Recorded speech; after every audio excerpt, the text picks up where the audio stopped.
Face masks probably help slow the spread of COVID-19, but wearing a mask isn't practical in certain situations.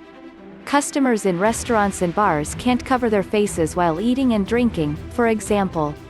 When masks aren't worn, they're sometimes replaced with face shields or plexiglass barriers. Staff wear plastic visors, for instance, while venues might install transparent screens between two people, as seen on TV during the U.S. vice presidential debate. Shields and barriers are not a safe alternative to covering your nose and mouth, however.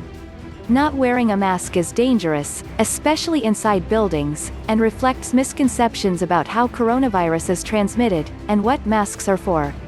The first misconception stems from thinking that the SARS-CoV-2 coronavirus only spreads through fast, sudden actions like a cough or sneeze, which shoots liquid into the air to create ballistic droplets.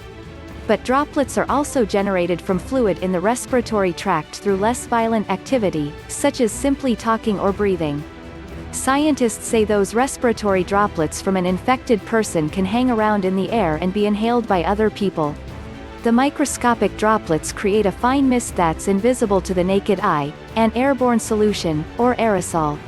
The word, aerosol, probably contributes to the public misunderstanding of virus transmission because when people imagine aerosols, they might think of an aerosol spray, something released in a particular direction, not the mist that's left behind. Once you understand that an aerosol doesn't necessarily travel in one direction, it's obvious why a barrier won't block its movement. When a customer and cashier are facing each other at the supermarket checkout, a plexiglass screen may well block droplets if one person coughs or sneezes, but it can't stop mist.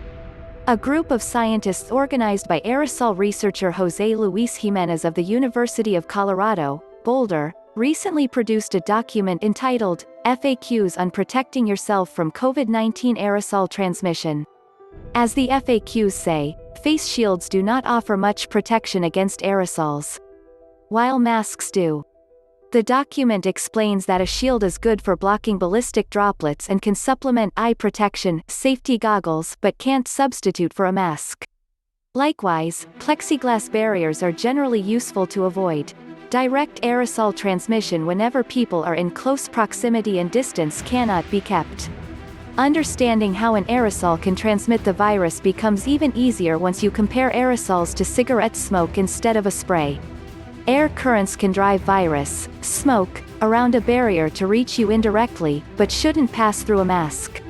Even if you can't see smoke, you still know it's there because you can smell it.